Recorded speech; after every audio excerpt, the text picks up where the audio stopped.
Hello everyone and welcome back to Dragalia Foundry, a fan channel where everything Dragalia Lost can be found. In this video we're going to look at the preview we got of the Next 7 Showcase Light Focus, as well as the Platinum Showcase that will release alongside that, and make out what we can about this new type of banner, and answer the question of whether or not you should summon. So if you just want to know the answer to that question, I'll start with that. My general advice on this is that no, you should not summon on this. It may be pretty obvious to those who have played for a while, but I think for pretty much any category of player, the Gala and the value you could get by summoning today looks a lot better than what you could possibly get off this Light Focus. So let's click on this here and try explain and talk through what the Light Focus actually entails. In the Light Focus Summon Showcase, only light-attuned adventurers and dragons will appear. So for the first time, I believe, we're not going to have other types of elements represented. There used to be some showcases called Water's Blessing and I think Shadow's Blessing, and in the Blessing showcases, I do think that you could get other element stuff, but the element that was featured on the banner just was the only thing with appearance rate up, and for instance, it even had appearance rate up on 3 stars of that element. With this Light Focus, and perhaps with future Focus showcases, it's only going to have that particular element, which is kind of interesting. It does note that the roster for this Summon Showcase does not include adventurers and dragons that are attuned to elements other than light, in case it wasn't clear before, so that's even said in red text there. And this is going to last from June 3rd until June 12th, which is when the event ends, the Time Worn Torment event ends. So we won't get a new banner until after that, and unless they decide to start one early, or maybe there's some surprise banner that comes out, you would expect that this just sort of rides out the event, and it makes sense with this being a Light Focus and that event favoring light adventurers. So then they say, get a closer look at some of the 5-star adventurers and 5-star dragons who may appear in the Light Focus Summon Showcase. And they show off Albert, they show off Hildegard, and they also show off Cupid. But with them saying some, what I have to assume here is that similar to the Dragon Platinum Showcase that we got fairly recently, I think that what some really means here is that these aren't necessarily featured, these are just examples of 5-star light characters, and probably they've shown the most popular ones here. But in fact, I think there might not even be any focus on the showcase, any featured or rate up unit, so to speak. It might just be evenly split, like the probability of summoning any 5-star light adventurer might be evenly split, and same with any 5-star light dragon. So I'm not sure that Albert and Hildegard are actually what's at stake here, or if it's more just like the light pool as a whole and it's a gamble of what you actually get. In any case, Albert and Hildegard are also 2 units who haven't necessarily aged super well. It's been a long time, until just recently with Radiant Xuansong and her banner, well, Gala Leaf's banner. It had been a long time since we got any permanent adventurers in the light pool. The last ones we got were Summer Cleo and Summer Luca. And instead, along the way, we got lots of limited time or seasonal light adventurers or Gala light adventurers. So because of that, a lot of the light adventurers in the permanent summoning pool are still kind of outdated by modern standards in terms of like the DPS. Albert's actually kind of good. He has some interesting mechanics. Basically, he can electrify himself with Thunderous Impulse for quite a while, 20 seconds. It makes his 4 strikes into more like Blade 4 strikes that deal extra damage and can cause paralysis. One of the downfalls that Albert had, though, was he would exhaust the limit on paralysis really quickly. Now that we have Radiant Xuansong, and she can reduce enemy resistance to paralysis, they might actually make kind of a good pair. It might not be as bad to bring somebody like Albert, and his Lightning Burst did really good damage when you were in Thunderous Impulse. His co-ability is Dragon Haste, his chain co-ability also good, Light Paralysis equals user critical rate plus 13%, 4 Strike plus 50%, which works with his modified 4 strikes, Poison Res 100%, and then Electrically Charged, which gives him 25% strength when he's electrified off a second skill. It would be pretty common to see Albert with like the Shining Overlord and Sister's Day Out, which gives him Force Charge. That was a way to quickly get Thunderous Impulse available and start that right away, because this may have actually been the first skill that charged automatically over time. When he's not electrified, it charges automatically over time, making it kind of slow to charge, but if you activate it right away, you can deal some immediate burst damage, which is pretty good. So Albert, I think, is actually sort of relevant, and it's possible he could get a Mana Spiral. He's obviously a Cygames favorite, and also him having Poison Res, I think he's actually still one of the better Poison Res characters. There are other light swords now, like Gala Yuden, and there's Odetta, who came out alongside Albert, who are also very respectable considering your team DPS may be pretty high and they rely on buffs. But in terms of personal DPS, Albert's actually still pretty decent, but I don't think it's anything compared to like what you could get if you just summon on the Gala right now, because you could get Xuansang, Xu Baxie, even Xiao Wujing being on focus is kind of a good thing. So that's why I'm not super thrilled to try pull for Albert. And with Hildegard was probably my pick for the best 5-star to summon for new players, but that was before you could even pick a particular 5-star. I picked her when you had to re-roll back in the day for your 5-star, and at that time, the free Cleo that everybody has, she didn't have a Mana Spiral, she wasn't as good of a universal healer. Now, the Cleo that you get for free by playing the campaign is a better universal healer, in my opinion, than Hildegard. She has better attributes going on for her. She's going to have better stats if you Mana Spiral her, and she has a defense buff plus regen. She also has a good amount of skill prep as well. So I think that probably having that free unit, Cleo, is going to make it so that you really don't need Hildegard as often. And Cleo can also Dispel, and her shared skill is available for free. Like, there are a lot of good attributes to Cleo, so Hildegard has fallen out of favor a lot. Having said that, if we come to the next Agito and it ends up being Shadow Element, or even if the final Agito is Shadow Element, she can cleanse Curse. She does give regen on her second skill.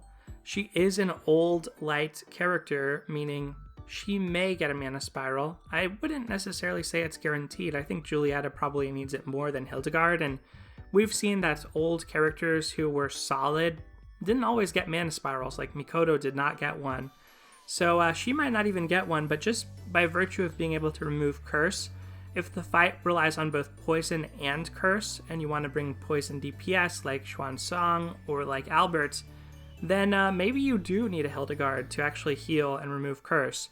But as of now, neither of these characters have any place in the High Zodiarch meta. The High Zodiarch meta doesn't really exist because nobody really has an incentive to play that fight. So even though Hildegard is a pretty incredible healer and was one of the best healers in the game for a long time, I don't think that she can really hold that throne anymore. And for Cupid is a pretty respectable dragon, actually. It wouldn't be too bad to pick up a copy, but if this showcase works how I'm thinking, I think that you're just going to be, again, facing a lottery among all of the 5-star light dragons, some of which are good, like Popstar Siren is one that you would happily pick up, but some of which are probably not as good. And so Cupid being good and having, a team heal, critical rate buff, 60% strength, which isn't at the limit of what's possible anymore, but it's still respectable considering the utility you get off of the effect. I think that he might be the most interesting thing they've shown here. But as I said, I think everything's going to be on focus, so we'll take a look at what that means in a moment. Let's briefly talk about the Platinum. The Platinum you could do up to 2 times, and this one also only features things that are of the light element, and on each of these you're guaranteed a 5-star. The difference, let's see. So, you're guaranteed a 5-star light attuned adventurer as well. So not a dragon, you're actually going to get an adventurer, which is interesting.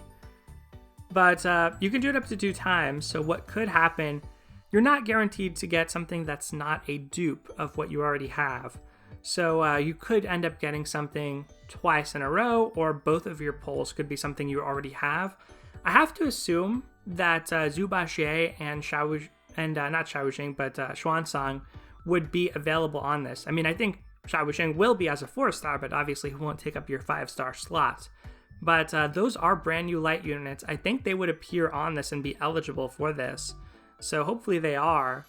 But as before, it says get a closer look at some of the light attuned 5-stars that are eligible for guaranteed appearance as the 10th summon. So again, these are just some of them. You could get any of them. And to illustrate that, let's go to the Gala Dragalia page, click on appearance rates, and we're going to scroll down here to look at the whole pool of light adventurers. Of course, Gala Prince isn't going to be there, and Gala Luca isn't going to be there. So you could get Albert, you could get Beautician Zardin, Julieta, Zhubaxie, presumably, Annalie, Summer Cleo, Lucretia, Radiant Xuansang, presumably, or Hildegard. In my case, I have Albert, Beautician Zardin, Julieta, Annalie, Summer Cleo, Lucretia, and Hildegard. So if I were going for this, I would only be going for the possibility of Zhubaxie or Radiant Xuansang, which means that for a player like me, the Gala is pretty decisively better because not only do you start at 6% appearance rate for 5 stars, but these are on a summon rate up. And what I have to assume is all of these characters, all these light adventures are going to be split evenly across, like, say, 2% out of the total of 4% for 5 stars. And if that's the case, then you're probably looking at like a 0.21 or so appearance rate for each of these 9 adventurers. So instead of a 0.5, Xuansang on this, if she's there, will probably be like 0.21 roughly. So it's like a lot of light adventures. You're only going to get light things, which can help you power up for the event, and maybe that's a motivation. But honestly, I would just say go for the Gala because it's not like you need a lot of different light adventures. If you can get some of the stronger ones, even Xiaoxing off the Gala, that's probably going to be sufficient to power up your teams for the Time Worn Torment event. So now when we move on to dragons, that was saying that like adventurers had about a 2% out of the 4, which may not be the case. It might be slightly more. It might be like, 2.25%, and the dragons have the 1.75% or something, because there's a total of 4% allocated to 5 stars that gets split up across the dragons and the adventurers. But for dragons, you have Jeanne d'Arc, Corsaint Phoenix. Corsaint's good. Gilgamesh, Cupid's respectable. Liger, Takamikazuchi. Popstar Siren, who I do think is good. And then Tieshan Gongzhu, who I don't think is very good. Not worth using Sunlight Stones on. So here there are 1, 2, 3, 4, 5, 6, 7, 8 dragons. So again, whatever percent is allocated to dragons, I expect it to be distributed evenly. Like you have an even chance of getting any dragon if you're going to get a dragon here. And with only, I would say, maybe 3 of these being particularly good, like Gilgamesh doesn't have too much of a role to play right now. Same with Liger. Takamikazuchi, I do think has potential. With Master Agito spending so much time in Overdrive, this Overdrive Punisher style dragon has more potential than I would have thought in the past. So that might be like the 4th best dragon here. And Jeanne d'Arc, if you really need some OP heals, then she gives you a lot of HP. But generally speaking, I would say the ones you would want are Popstar Siren, Corsaint Phoenix, and Cupid, followed by Takamikazuchi and maybe Jeanne d'Arc, but even then that's a stretch. A lot of players would probably just prefer to get a strength dragon at this point. And remember, you're not going to be able to get any other element stuff, so if you see something, it's going to be light. Now for me, having all these dragons except for our new dragon, Tieshan Gongzhu, and not even needing unbinds on these other than Popstar Siren, this light focus is going to be a very clear skip. If I wanted something light, I would go for the Gala, and frankly, I think it's going to be better for you if you're interested at all in that light focus to go for the Gala. I think that there's just way higher upside. You're starting with a 6% appearance rate for 5 stars. You have a much better chance of getting something good. And even if the only things on focus are Albert, Hildegard, and Cupid, well, compared to the Gala, all that's really changed is that, instead of Radiant Swan Song, you're getting Albert, and instead of Zubage, you're getting Hildegard. Both of whom I think, both of those comparisons are favorable for the Gala, not for the light focus.